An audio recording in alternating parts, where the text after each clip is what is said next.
There were 17 people executed in 2020. Here are their crimes, last words, and last meals. John Steve Gardner, executed on January 15th after 15 years on death row in the state of Texas. For killing his soon-to-be ex-wife in 2005 in Collin County, Gardner received the death penalty. The Gardners had been married for more than 5 years, and according to court documents, there had been abuse in their marriage. In court, Tammy Gardner's friends and family testified that her husband had previously held a gun to her head and that she frequently came up with facial bruises. They said that when she filed for divorce, she lived in constant fear, and that John Gardner was constantly harassing her, asking her if she was really going to go through with the divorce. According to court documents, Tammy Gardner was shot and killed at her home just weeks before the divorce was finalized. Prior to her passing, she actually managed to call 911 and report her husband as the shooter.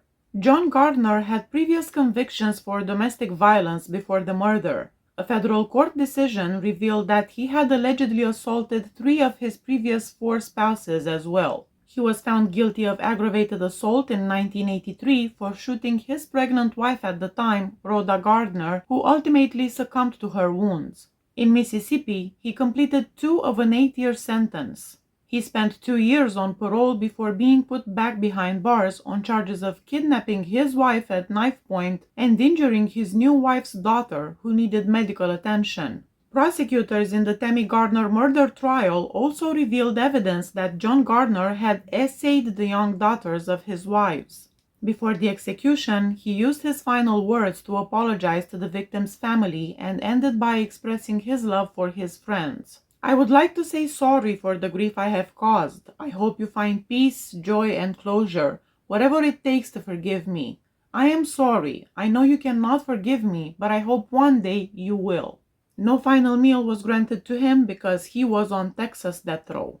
Donnie Cleveland Lance, executed on January 29th after 23 years on death row in the state of Georgia. He was convicted of shooting and killing his ex-wife and her new boyfriend. On November 8, 1997, just before midnight, Lance called his ex-wife's father, who informed him that she was not at home. After that, Lance went to Wood's house, broke down the front door, and shot Wood once inside. Then, according to the prosecution, he struck Sabrina Lance with the gun's butt, which fell apart during the assault. Lance had repeatedly insisted that he did not actually murder the couple. Lance also had a history of mistreating his wife during their marriage. He tried to strangle her, beat her, abduct her, and once he even tried to electrocute her with a car battery. Additionally, according to court documents, he threatened to kill her on numerous occasions and allegedly inquired how much it would cost to hire someone to kill both her and Wood. He declined to give a final statement. Before the execution, Lance requested the last meal of 2 chili steak burgers, French fries, onion rings, mustard, ketchup, and a soda. Abel Revel Ochoa, executed on February 6th after 18 years on death row in the state of Texas. According to court documents, Ochoa shot his wife, his father-in-law, 2 sisters-in-law, and his own daughters aged 7 years old and 9 months old in 2002 after exiting his Dallas bedroom while high on crack. One of his wife's sisters, who fled to a neighbor house after being shot, was the only one that survived. Ochoa and Cecilia were married for almost 9 years. He said at the trial that he started using crack about 2 years before the killings. His drug use increased over time. He used his wife's money and modest loans to buy drugs. He even quit his job that he had held for 10 years before the shootings. He said he had given up smoking 10 days before the murders. But on a Sunday in August, after his family had gone to church, he persuaded his wife to agree to let him buy a little bit so he could satisfy his physical demands. He spent $10 on crack, which he then smoked in the backyard. After that, he entered his bedroom, emerging about 20 minutes later carrying the family's rifle. According to a jail official, some of his wife's family observed the execution. He uttered his final words just seconds before receiving a deadly injection of pentobarbital. "I would like to thank God, my dad, my Lord Jesus Savior for saving me and changing my life. I want to apologize to my in-laws for causing all this emotional pain. I love y'all and consider y'all my sisters I never had. I want to thank you for forgiving me. He had no final special meal. Nicholas Todd Sutton, executed on February 20th after 35 years on death row in the state of Tennessee, when he murdered his grandmother, Dorothy Sutton, a friend from high school named John Large, and another man named Charles Almond. He was just 18 years old. Sutton wasn't given the death penalty until 6 years later in 1985, when he fatally stabbed fellow prisoner Carl Estep. He shot and killed Knoxville contractor Allman, age 46, and beat to death 19-year-old Large. Then, after experiencing abuse, neglect, and addiction as a child, he went after his 58-year-old grandmother Dorothy, who had taken him in. Sutton shackled her to a cinder block, knocked her out with a piece of firewood, wrapped her in trash bags and blankets, and tossed her alive into the Nolichucky River in Hamblen County. According to an autopsy, she drowned in the cold waters. When the prison warden asked Sutton if he had any final words, he talked extensively about his Christian faith. He expressed gratitude to his wife, his family, and many friends for their support and love. I'm just grateful to be a servant of God, and I'm looking forward to being in His presence. Thank you. For his last meal, he ordered fried pork chops, mashed potatoes with gravy, and peach pie with vanilla ice cream. Sutton closed his eyes while being soaked in saline solution by sponges that were attached to his body while he was in the electric chair. Before a pair of cups covered his freshly shaven head with a shroud, salt water streamed down his face. Then, as two electrical shocks jolted through his body lifted up. The electrocution of Sutton appeared to fulfill the state's electrocution's guidelines. There didn't seem to be any mist or smoke. Nathaniel Woods, executed on March 5th after 16 years on death row in the state of Alabama. The crimes for which Nathaniel Woods was found guilty happened on June 17, 2004 in Birmingham, Alabama. Nathaniel Woods and Carrie Spencer were inside a crack home when it was stormed by 4 police officers, Harley Chisholm III, Charles Bennett, Carlos Owen, and Michael Collins. When he heard the officers, Spencer was holding an SKS rifle and Woods was in the kitchen. Spencer returned downstairs to see 2 officers standing over Woods with pistols drawn after he had turned himself in to the police. 3 of the 4 police officers, Chisholm, Bennett, and Owen, were killed when Spencer opened fire on all 4 of them. Michael Collins, the 4th cop, suffered injuries but made it out alive.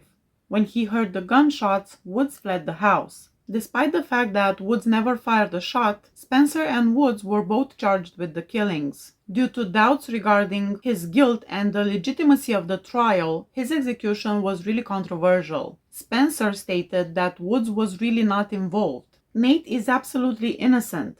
That man didn't know I was going to shoot anybody, just like I didn't know I was going to shoot anybody that day, period. The prosecution, however, argued that Wood was an accomplice and that his own statement indicated that he had no remorse. Woods wrote a letter to one of the families of the victims in which he said that he was innocent, he did not shoot anyone, but he felt absolutely nothing for the police officers that were killed that day. Before the death penalty was carried out at 8:39 p.m., Woods had no final words. For the first several minutes of the execution, he kept his head and shoulders lifted on the stretcher he was fastened to, gazing towards one of the galleries and occasionally moving his lips. Throughout the execution, he kept his right index finger extended, maybe as a demonstration of his Muslim beliefs. Later, Woods reclined on the gurney. At 8:45 p.m., he displayed hard breathing and jerked his left arm against the constraint. A minute later, a consciousness test was performed on him, but he didn't reply. For his last meal, he requested sweet potatoes, spinach, chicken patty and leg quarter, cooked apples, fries, 2 oranges, and an orange-flavored drink. However, he only had a bite of the chicken before leaving the rest of the meal untouched. Walter Barton, executed on May 19th after 29 years on death row in the state of Missouri.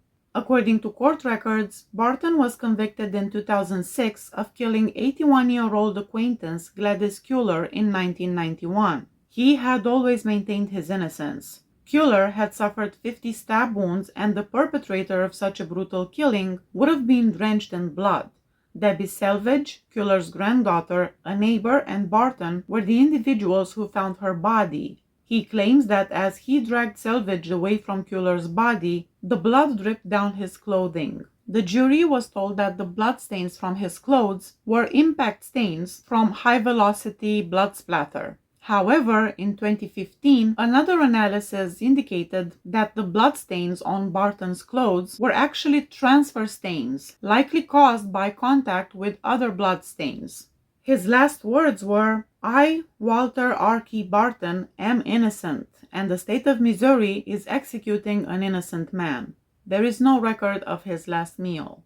Billy Joe Wardlow, executed on July 8 after 27 years on death row in the state of Texas. Carl Cole, 82 years old, was killed by Wardlow in Casson when he was just 18 years old. During an attempted robbery, Cole was shot by Wardlow, who claimed he intended to steal Cole's truck so he could leave the town and start a new life with his girlfriend. The prosecution claimed that Cole was shot between the eyes by Wardlow, but Wardlow claimed that he shot Cole that day because there was a struggle that he did not foresee. He claimed that he did not intend to use the weapon and the shot was accidental. Following the murder, Wardlow and his girlfriend escaped and were apprehended in South Dakota. Wardlow declined to give a final statement, but he had sent a letter a month prior to his execution to the parole board.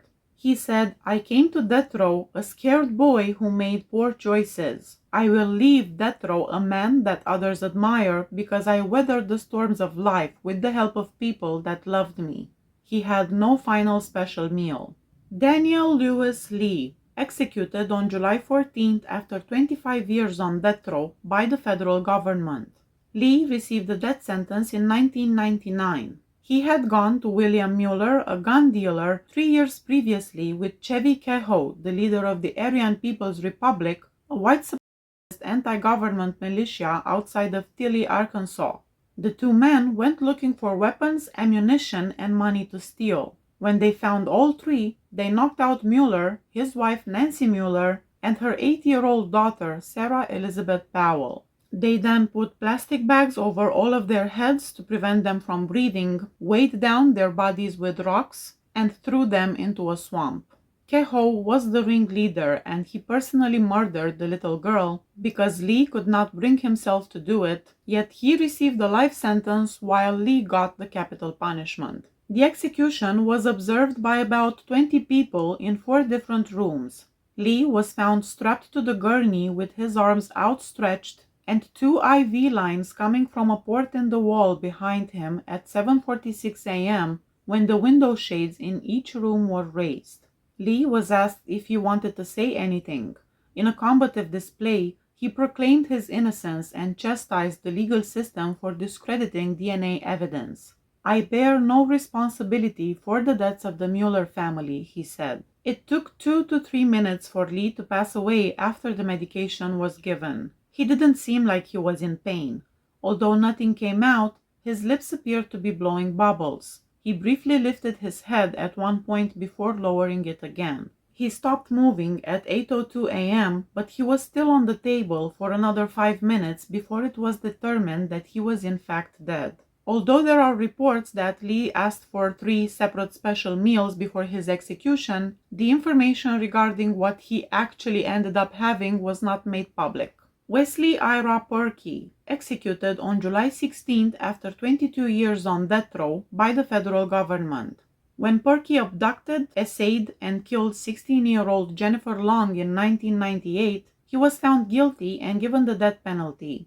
On January 22nd of that year, Miss Long skipped classes at East High School in Kansas City, Missouri, and was last seen leaving the premises. Outside the grocery shop, Perky persuaded the adolescent into his pickup truck. When the girl arrived at his house, Perky, who was then high on crack, essayed her and fatally stabbed her. He cut up Miss Long's body with an electric chainsaw, then partially burnt it in his fireplace. He then collected the remains and drove 300 kilometers to Clearwater, Kansas, where he dumped them in a septic pond. The remains of Jennifer Long have never been found. In October 1998, just 9 months later, Perky killed an 80-year-old polio patient with a claw hammer. Perky, who was doing work for a plumbing business, went to Mary Ruth Bale's house to fix a kitchen faucet. He was detained after neighbors witnessed him attempting to burn the woman's body. He was given a life sentence after admitting guilt to Bale's murder. Years later, he confessed to killing Miss Long, and then he received the death penalty. His final words were, "I deeply regret the pain and suffering I caused to Jennifer's family. I am deeply sorry. I deeply regret the pain I caused to my daughter, who I love so very much." This sanitized murder really does not serve no purpose whatsoever. For his final meal, he requested pecan pie, then said he would have it later. Perky suffered of dementia, and he didn't realize there would be no later. The autopsy revealed that during his execution, while he was still alive, he suffered a flash pulmonary edema, and he was in excruciating pain due to the feeling of suffocating and drowning. Reports state that all of the inmates who are executed with pentobarbital go through the same painful sensations. Dustin Lee Honken, executed on July 17th after 27 years on death row by the federal government. In Iowa in 1993, 5 people were killed, and Dustin Lee Honken and Angela Jane Johnson were found guilty of the crimes. The victims were connected to Honken's drug trial. Honken and Johnson killed a man along with his girlfriend and her 2 young girls because Honken manufactured methamphetamine and one of his dealers was about to testify against him. A former dealer was the 5th victim who was killed a few months later. The witness, Nicholson, and his girlfriend, Lori Ann Duncan, 37 years old, were restrained and gagged by the two. Amber Duncan, 6 years old, and Candace Duncan, 10 years old, were taken by Johnson, who told them she was taking them on a surprise vacation. At gunpoint, Honken and Johnson dragged the family into a car and took them to a wooded area outside the city. The adults were led into the woods by Honken, where they were executed in front of a shallow grave that had already previously been excavated. He did the same to the kids after that. Honken's final words were a reciting of the poem Heaven, Heaven by Gerard Manley Hopkins. "I have desired to go where springs not fail, to fields where flies no sharp and sided hail, and a few lilies blow. And I have asked to be where no storms come, where the green swell is in the heavens dump, and out of the swing of the sea." Honken then said, "Hail Mary, Mother of God, pray for me." Details of his last meal were not revealed.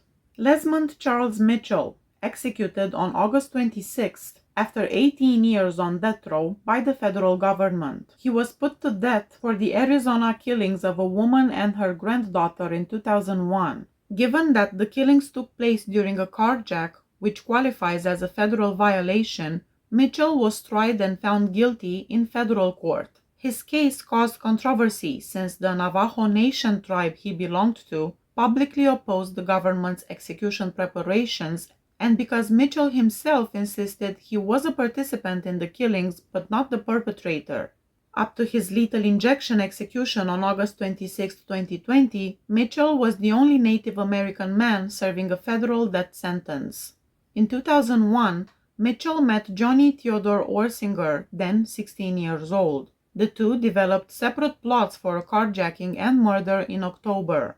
Mitchell and Orsinger were hitchhiking on October 28, 2001, when they were picked up by Alice Slim, 65 years old, and her 9-year-old granddaughter, Tiffany Lee. Slim took Mitchell and Orsinger to the destination they had requested, but once there, the two of them attacked her and Lee. Mitchell cut Lee's throat, and Orsinger bashed Slim with rocks before she was fatally stabbed. When they were both dead, they decapitated their bodies, they set them on fire, and then hauled both of their bodies into the woods. Both afterwards placed their bodies in a shallow grave.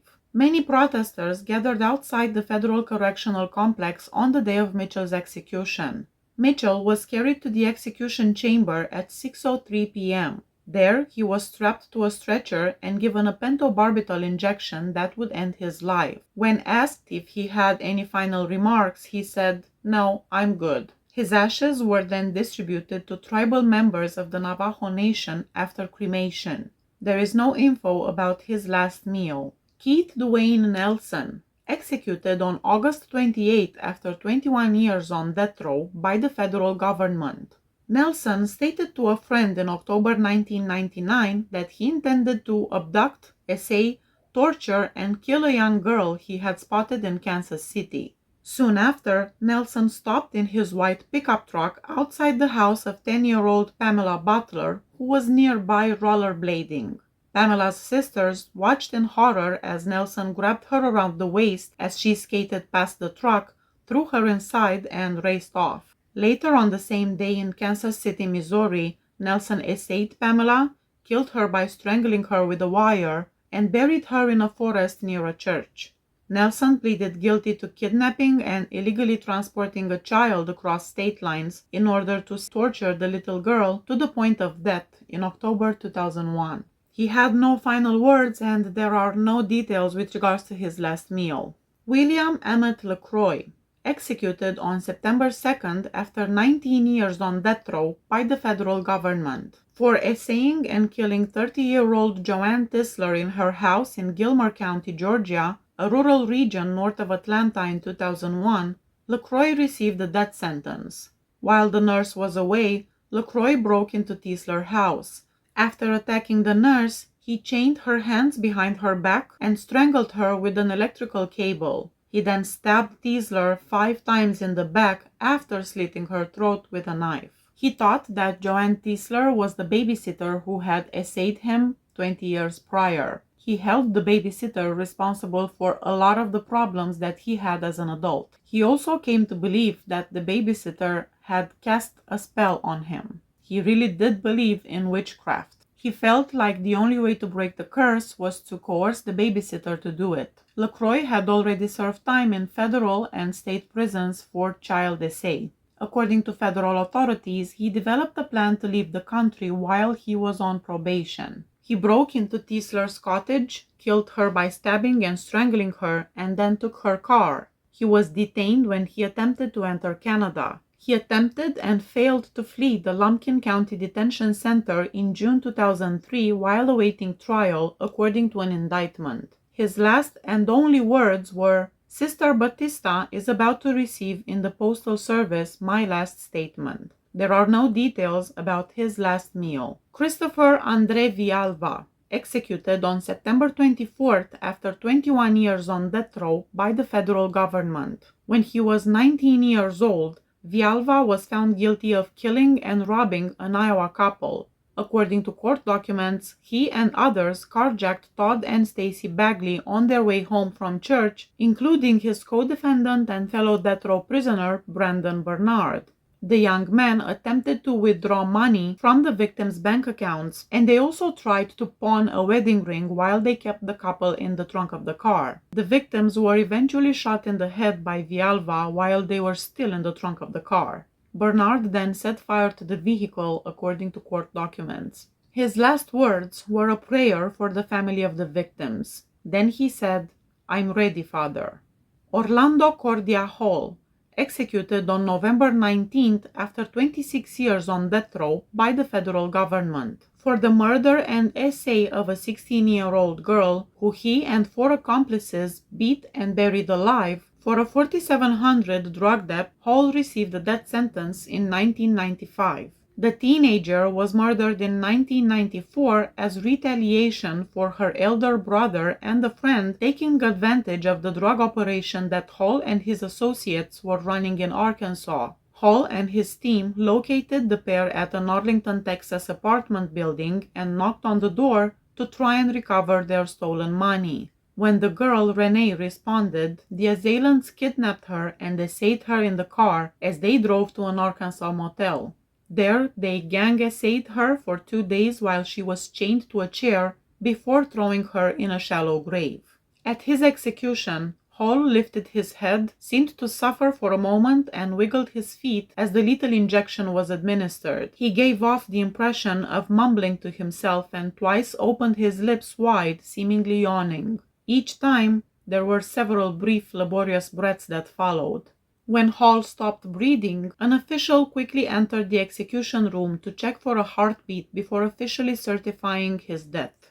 Hall's final comments before receiving the injection included an invitation to Islam, a thank you to his supporters, and the phrase, "I'm okay." Following the reading of a statement detailing his horrifying act, Hall also advised those who supported him to take care of themselves and tell his children that he loved them. No final meal info was released to the public. Brandon Bernard, executed on December 10th after 22 years on death row by the federal government. He was convicted and executed for the 1999 robbery, kidnapping, and murder of Todd Bagley, 26 years old, and Stacy Bagley, 28 years old. He was the co-defendant of Christopher Andre Villalba. Bernard was executed by lethal injection at the United States Penitentiary in Terre Haute, Indiana. His last meal consisted of a meat lover's pizza and a brownie. While preparing for the execution, Bernard spoke his last words, apologizing to the couple in whose murders he was involved, and adding that the words he spoke were the only words that I can say that completely capture how I feel now and how I felt that day. The chemical used during the lethal injection was pentobarbital.